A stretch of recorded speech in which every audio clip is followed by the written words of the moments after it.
नमस्कार, मैं Shiv Kumar Shukla GK Jain school से आज कक्षा 12वीं के लिए व्याकरण में पद परिचय लेने जा रहा हूं।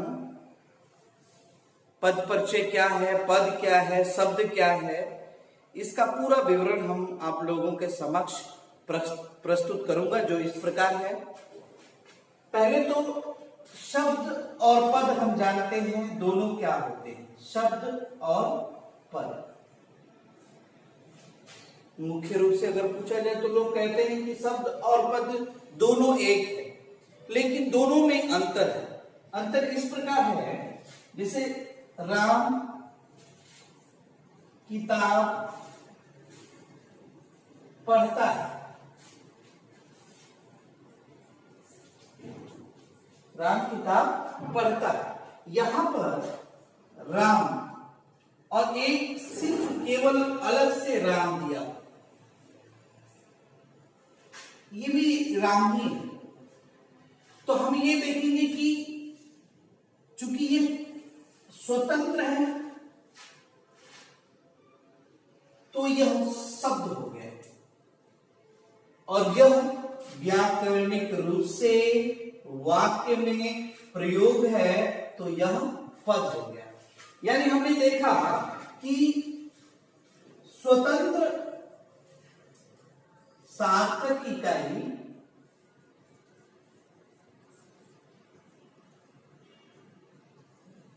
शब्द कहलाता है। स्वतंत्र सार्थक इकाई शब्द कहलाता है, लेकिन वही शब्द जब वाक्य में प्रयोग हो जाता है तो वही शब्द, यही शब्द पद बन जाता है। तो शब्द और पद में अब पद का वही परिभाषा है व्याकरणिक रूप से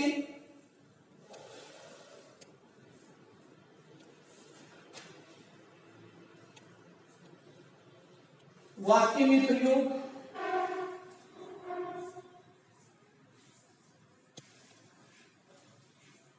व्याकरणिक रूप से वाक्य में प्रयोग पद कहलाता है। तो बच्चों पहले क्लियर हो जाना चाहिए कि शब्द क्या है और पद क्या है। दोनों नॉर्मली एक ही हैं, लेकिन जब कोई भी शब्द स्वतंत्र होता है वो शब्द ही रहता है, और जब कोई शब्द व्याकरणिक रूप से किसी वाक्य में प्रयोग हो जाता है तो वो पद होता है। इसकी परिभाषा वर्णों का स्वतंत्र सार्थक इकाई, इसका परिभाषा व्याकरणिक रूप से वाक्य में प्रयोग किया जाना पद कहलाता है। आइए, पद परिचय का शाब्दिक अर्थ क्या होता है? पद का परिचय यानी जो शब्द वाक्य में प्रयोग हो चुके हैं, वाक्यों में प्रयोग किया हुआ शब्द पद कहलाता है। अब उस पद का हमें व्याकरणिक परिचय देना होता है, जिसके लिए हमें किन किन चीजों की जरूरत पड़ती है। सबसे मुख्य रूप से हमें पद के 8 भेदों को जानना होता है। संज्ञा, सर्वनाम, क्रिया, विशेषण, क्रिया विशेषण,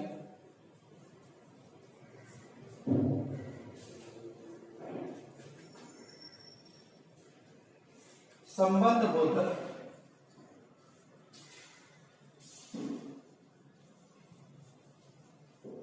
समुच्चय बोधक,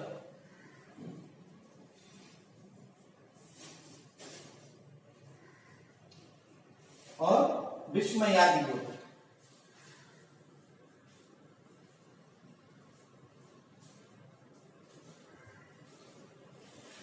तो सबसे पहले सर्वप्रथम पद परिचय के लिए हमें पद के भेदों के नाम जानने होते हैं, जिसमें अविकारी शब्द है और विकारी शब्द। विकारी और अविकारी। विकारी वो होता है जो वचन लिंग के आधार पर जिसका रूप परिवर्तित होता रहता है। तो संज्ञा, अब आइए देखते हैं। तो हम देखेंगे कि संज्ञा के भेद, सर्वनाम के भेद, क्रिया के भेद, विशेषण के भेद, क्रिया विशेषण के भेद, संबंध बोधक, समुच्चय बोधक और विस्मयादि बोधक। तो इन चीजों को हमें जानना होता है। जब ये जान लेंगे उसके बाद से हमें पद का परिचय देते समय हमें लिखना होता है पहले पद का भेद,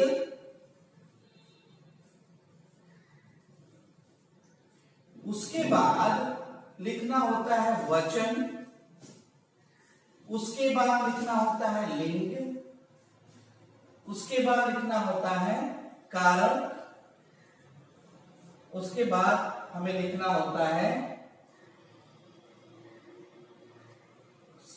क्रिया से संबंध।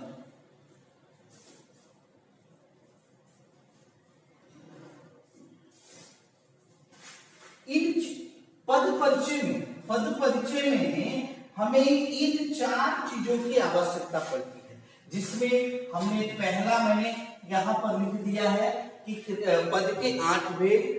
इन पद के 8 भेदों के भेद, जैसे संज्ञा में कौन सा संज्ञा, सर्वनाम में कौन सा सर्वनाम, क्रिया में कौन सा क्रिया, विशेषण में कौन सा विशेषण, ऐसे हम लिखेंगे। उसके बाद हम देखेंगे वो पद जो वाक्य में प्रयोग हुआ है वो कौन सा वचन है। उसके बाद हम देखेंगे वो पद वाक्य में जो प्रयोग है वो कौन सा लिंग है। उसके बाद कारक चिन्ह क्या है, और कारक चिन्ह आप लोग 5वीं से लेकर के 8वीं तक जरूर पढ़े होंगे कि कारक क्या होता है। कर्ता ने माने एक शब्द से दूसरे शब्द के बीच में संबंध स्थापित करने का कार्य कारक चिन्ह करते हैं। जैसे कर्ता ने कर्म को करण से संपदान के लिए, ऐसे आप लोग पढ़े होंगे। तो कारक, तो पहले पद परिचय में हम देखेंगे पद के 8 भेद, उन 8 भेदों में से कौन सा भेद है, फिर वचन हम देखेंगे उस पद का, फिर लिंग देखेंगे और लिंग के बाद कारक देखेंगे और कारक चिन्ह के बाद क्रिया से संबंध देखेंगे। तो इसके बाद हमें अगर क्रिया पदबंध है तो क्रिया पदबंध में हम ये देखेंगे वो सकर्मक क्रिया है या आकर्मक क्रिया है। तो ये चीजें, अब जैसे उदाहरण के लिए मैं बताना चाहूंगा कि मोहन पाठ पढ़ता है, मोहन पाठ पढ़ता है। अब यहां पर हमने मोहन को मैं लेता हूं, यानी 1 पद, 2 पद, 3, यहां पर 3 पद का प्रयोग है। यानी अगर हम अलग कर दें, जैसे अलग कर दें कि मोहन पढ़ता कमा पाठ, तो ये पद नहीं है, ये पद नहीं है, ये तो शब्द हो जाएंगे, ये पद नहीं है, ये शब्द हो जाएंगे। लेकिन अगर व्याकरणिक रूप से मोहन पाठ पढ़ता है, ये हो जाएगा पद। तो अब हम लेते हैं मोहन पद को। हमने पहले बता चुका हूं कि पद का परिचय देते हैं। अब इसका मैं परिचय दे रहा हूं कि इस वाक्य में इसका क्रिया से क्या संबंध है, इस वाक्य में व्याकरणिक रूप से इसने क्या क्या प्रयोग किया। तो हम देखेंगे कि सबसे पहले ये संज्ञा हमने देखा, संज्ञा के भेद, संज्ञा के भेद में अब हम देखेंगे कि संज्ञा के मुख्य रूप से 3 भेद होते हैं। एक तो व्यक्तिवाचक, भाववाचक और जातिवाचक। यानी किसी व्यक्ति के नाम का बोध हो रहा है तो हम डैश करके लिखेंगे यह व्यक्तिवाचक संज्ञा, यह व्यक्तिवाचक संज्ञा। उसके बाद अब ये तो हो गया, पद के भेद हो गए। अब हम आते हैं वचन। चूंकि मोहन यहां एक वचन है तो हम यहां डालेंगे एक वचन, एक वचन। फिर अब देखेंगे लिंग क्या है, तो मोहन लिंग है या पुल्लिंग है, तो हम देखेंगे कि मोहन पुल्लिंग, एक वचन पुल्लिंग। और यहां कर्ता कारक है तो हम यहां पर कॉमा डाल करके कर्ता कारक। तो हमने देखा कि मोहन का परिचय देते समय हमने पद के भेद और उन पद के भेदों के भेद यानी संज्ञा, संज्ञा में कौन सा संज्ञा, व्यक्ति वाचक संज्ञा। फिर हमने देखा वचन, एक वचन।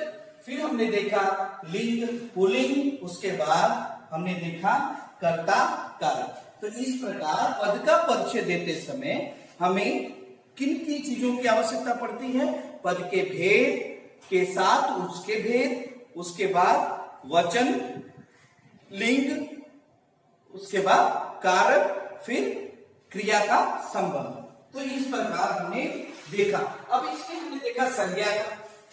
अब दूसरा वहीं पर हम देख लेते हैं। हम आपको 8 भेदों का एक एक एग्जाम्पल देके समझा रहा हूं। वह घर जा रहा है,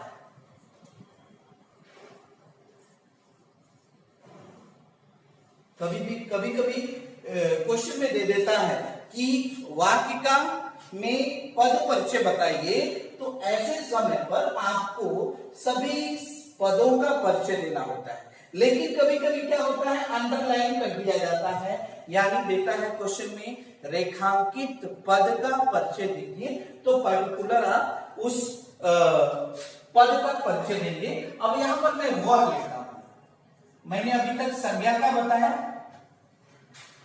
तो वह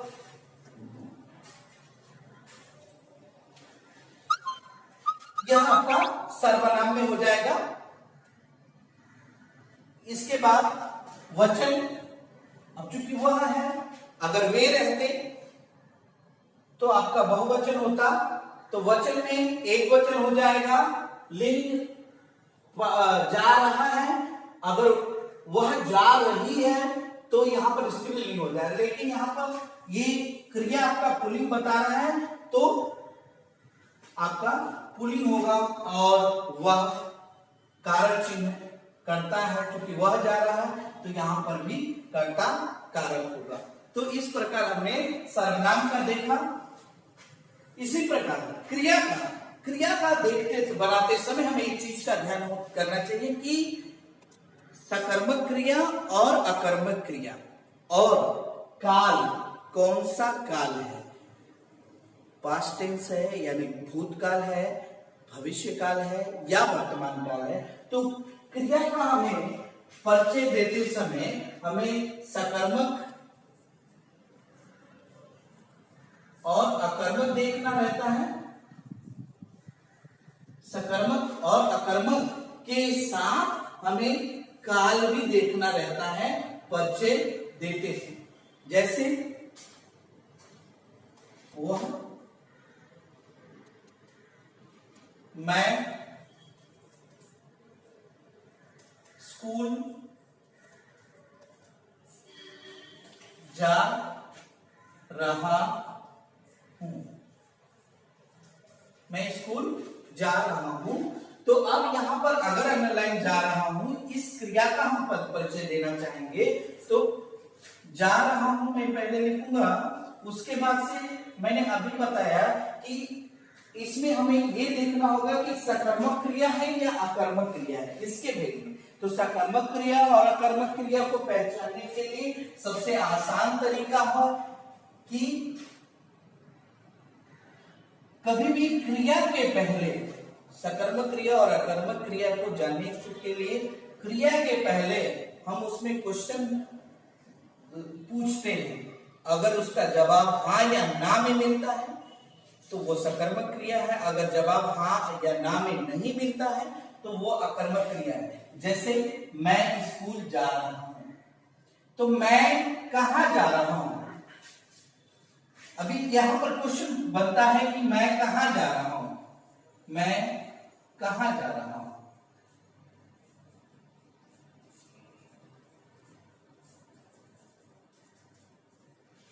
तो आंसर मिलेगा स्कूल, यानी यह सकर्मक क्रिया है।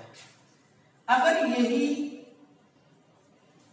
ये रहता कि मैं जा रहा हूं, अगर यही किसी जगह पर रहता मैं जा रहा हूं,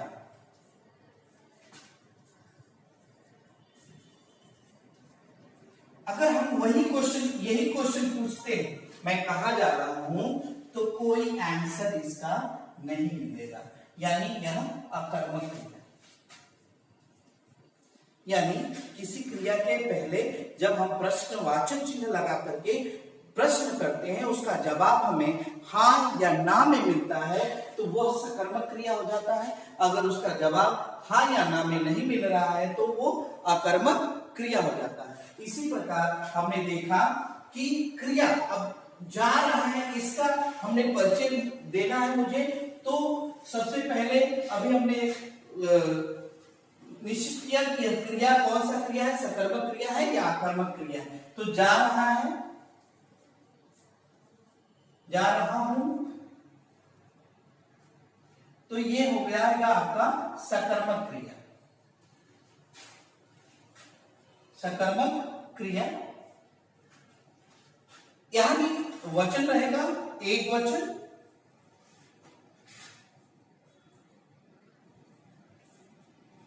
लिंग भी रहेगा पुल्लिंग, और हमने अभी बताया उसका काल हमें देखना रहेगा कि ये कौन सा काल है। तो यह वर्तमान काल है, तो हम लिखेंगे वर्तमान काल। तो क्रिया का परिचय इस प्रकार रहा, सकर्मक क्रिया या आकर्मक क्रिया, उसके बाद फिर वचन, लिंग और काल।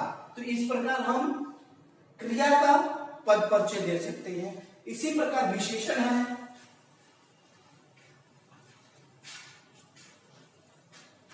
जैसे शीला 10वीं कक्षा में पढ़ती है।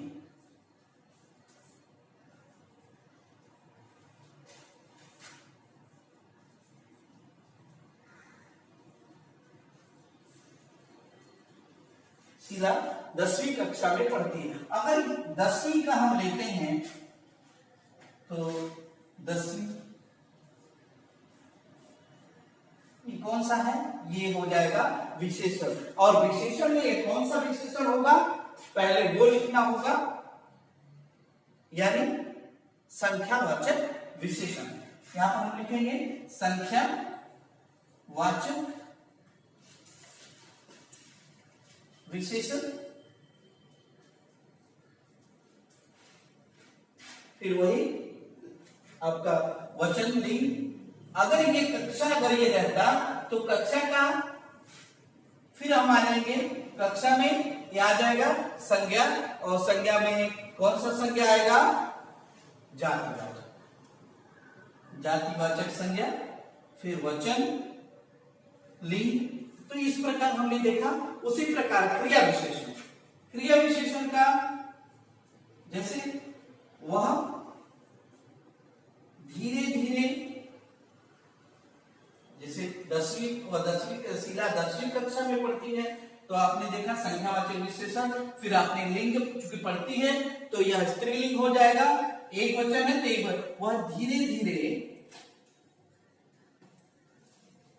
पढ़ रहा है।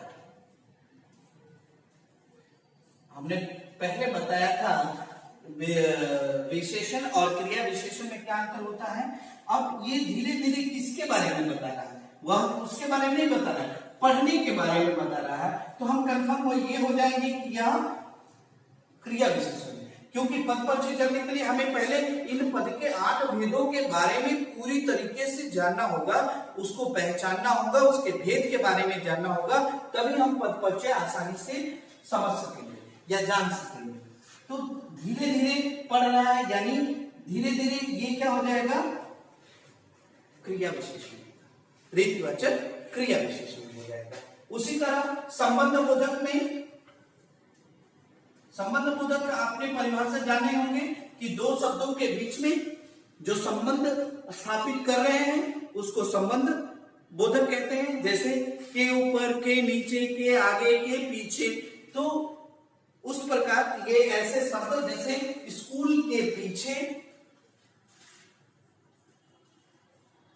के पीछे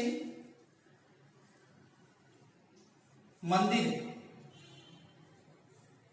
अब यहां पर हमने देखा अगर अंडरलाइन के पीछे दिया है तो ये संबंधवाचक होता है, क्योंकि ये संबंध स्थापित कर रहा है, तो हम सीधे संबंधवाचक और उसके बाद से जो ये परिचय है उन परिचयों को हम लिखेंगे। इसी प्रकार आपका समुच्चय बोधक, समुच्चय बोधक वो होता है जो दो वाक्यों को जोड़ने का काम करता है। वह आएगा घना बादल छाया,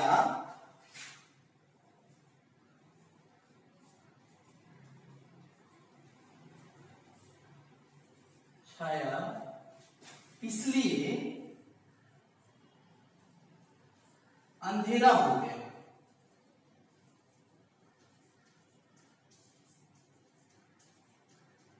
घना बादल छाया इसलिए अंधेरा हो गया, यानी इन ये दो सेंटेंस को ये जोड़ने का काम करता है, इसलिए इसको हम समुच्चय बोधक कहते हैं। इसलिए हुआ, और हुआ, अथवा, ये सारे समुच्चय बोधक होते हैं। तो हमने इसका परिचय लिखते समय समुच्चय बोधक लिख करके उसके बारे में हम लिखेंगे। इसी प्रकार विस्मयार्थ बोधक, विस्मयार्थ बोधक आप लोगों को पता होगा जिस शब्द से आश्चर्य